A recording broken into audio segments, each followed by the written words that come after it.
Europe 1. Le journal de 7h sur Europe 1, Christophe Lamar. Bonjour Christophe. Bonjour Dimitri, bonjour à tous. Soirée et nuit de déluge dans le Pas-de-Calais. Des trompes d'eau se sont abattues une partie de la nuit. Il faut y ajouter l'orage et le vent.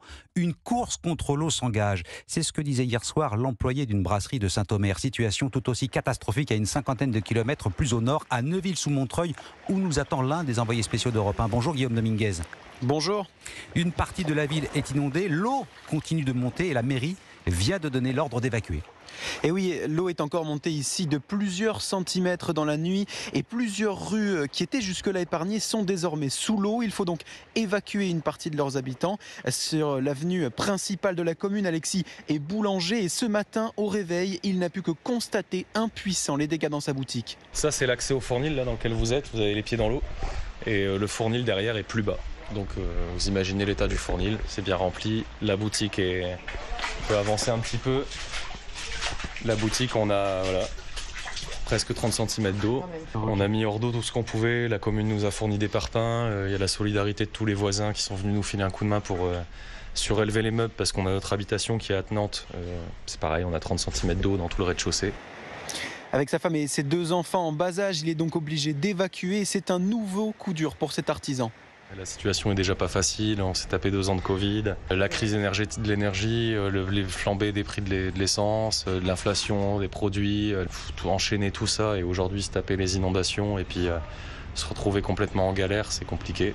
Vu l'étendue des dégâts, tout le matériel qui est en train de prendre l'eau, je pense que la fermeture va être plus longue que ce qu'on aurait pu penser au début en voyant ça arriver. Donc voilà.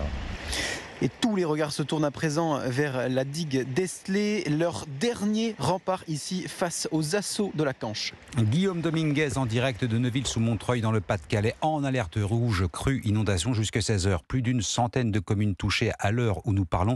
Établissements scolaires et crèches resteront fermés jusqu'à dimanche dans au moins 200 communes. L'état de catastrophe naturelle sera prononcé mardi prochain. Nous ferons un nouveau point évidemment sur ces inondations tout à l'heure à 7h30. On parle quand même d'événements là totalement historiques. 7h03 en Israël, Benjamin Netanyahou fait une mise au point sur la gestion de l'après-guerre à Gaza. Entretien du Premier ministre israélien, vous venez de l'entendre sur la chaîne américaine Fox News. Pas d'occupation de Gaza, dit-il. Ce n'est pas le plan. Le chef du gouvernement qui se félicite de la progression exceptionnelle de Tsahal dans le nord de Gaza. Les soldats israéliens sont tout proches du centre de commandement du Hamas. William Molinier, envoyé spécial d'Europe 1 en Israël. L'infanterie de la 162e division et les forces spéciales sont entrées dans le quartier militaire du Hamas. Dans ce périmètre, il y a des écoles, des mosquées, mais c'est là que le Hamas a installé son QG opérationnel et de renseignement. Il y a aussi 2 sites d'entraînement qui ont servi aux terroristes à préparer, planifier et coordonner l'attaque du 7 octobre. Selon le renseignement israélien, des armes y ont été cachées, tout droit sorties d'usines de production de munitions, roquettes, missiles anti-chars, drones. Les combats au sol sont féroces. 50 terroristes du Hamas ont été tués.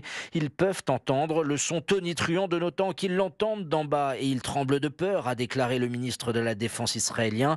Lors de leur progression, les militaires ont retrouvé des précieux documents de renseignement. Ils ont sécurisé un certain nombre de puits de tunnels. Selon des sources militaires, plusieurs groupes armés ont été localisés hier soir dans les sous-sols de l'hôpital Shifa. William Molinier, envoyé spécial d'Europe 1 en Israël. Et tout cela ne plaide pas tellement pour une pause humanitaire. Pourtant, Israël en aurait accepté le principe. Washington affirme avoir obtenu l'accord de l'État hébreu. 4 heures de pause quotidienne dès aujourd'hui. Une pause et pourquoi pas une trêve.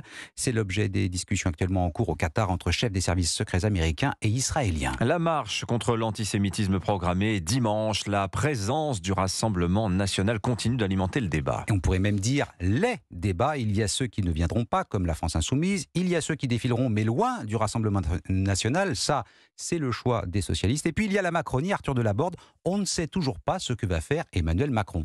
Oui, le président tâtonne, mais ne veut pas non plus apparaître trop en retrait. C'est pourquoi il prendra la parole d'ici dimanche, assure l'un de ses conseillers. Les 2 prédécesseurs d'Emmanuel Macron ont, eux, confirmé leur présence. François Hollande et Nicolas Sarkozy défileront donc en tête de cortège, aux côtés des présidents des 2 chambres du Parlement, mais aussi de la première ministre, Elisabeth Borne, et des représentants des cultes. Le principal parti d'opposition à l'Assemblée, le Rassemblement national, restera, lui, à bonne distance de cette tête de cortège, pointant ses racines antisémites limites. Le parti présidentiel Renaissance, comme les écologistes, les socialistes et les communistes, ont en effet appelé à une séparation physique avec le parti de Marine Le Pen, dans le but de clore toutes les contestations engendrées par la venue du RN. Les deux organisateurs de la marche, le président du Sénat Gérard Larcher et la présidente de l'Assemblée Yaël Braun-Pivet, ont publié hier soir un communiqué commun appelant à cesser les polémiques inutiles. Arthur Delaborde du service politique d'Europe 1. Mais jusqu'où tombera l'immobilier? Le marché continue de dévisser. Et plusieurs facteurs se cumulent. Raréfaction du crédit, hausse des taux d'emprunt autour de 4,5% aujourd'hui.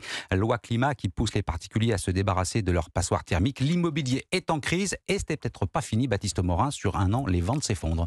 Oui, à la fin de l'été, les transactions immobilières ne dépassaient pas la barre symbolique du million sur un an, en baisse de 16,6% par rapport à la fin de l'été de l'année passée, du jamais vu sur ces 10 dernières années.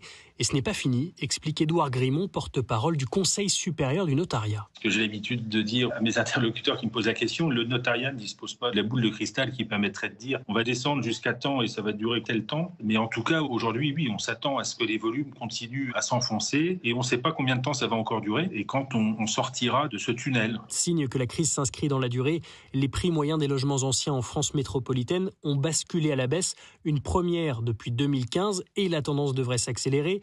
Dans ce contexte et sous l'effet des interdictions à la location, ce sont les passoires thermiques qui en profitent. La part des logements classés F et G dans les ventes a doublé en 2 ans. Désormais, ces logements représentent près d'une transaction sur 5. Baptiste Morin, chef du service économie d'Europe 1. Enfin, c'est peut-être le programme à regarder ce week-end. Une série qui paraît ce jour sur Netflix, The Killer. David Fincher à la réalisation, l'auteur de Fight Club et Gone Girl revient avec l'histoire d'un tueur à gages. Mais, parce qu'il y a un mais, la série a déçu Marie Jiquel. Voilà les conditions.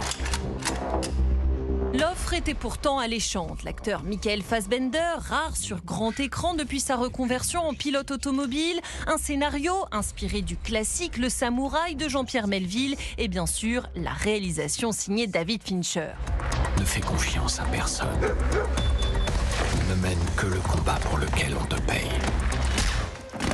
Mais cette vengeance d'un tueur à gages dans la tourmente après avoir raté une cible ne provoque aucun frisson. Une réalisation lisse, un scénario trop épais et une tension inexistante. The Killer s'éloigne du genre thriller, apparaît plus comme un film contemplatif et même la bande-son très rock du groupe anglais The Smiths ne parvient pas à dynamiser le tout. Comme son personnage de tueur à gages en échec, David Fincher ne remplit pas son contrat. Marie Jiquel du service culture d'Europe 1. Le football, la bonne fortune des clubs français en Ligue Europa et Ligue Europa Conférence, victoire de Marseille-Rennes, exploit de Toulouse, vainqueur de Liverpool, 3-2. Oui, mais ça ne suffira pas. Bah, attendez, gardons espoir. Match nul un partout de Lille sur la pelouse du Slovan Bratislava. Merci beaucoup Christophe Lamar. Non, les Toulousains, moi je suis ravi qu'ils aient gagné parce que quand même en plus il y a une contentieux depuis 10 ans avec Liverpool, c'est un sujet. Merci Christophe Lamar. 7h09 sur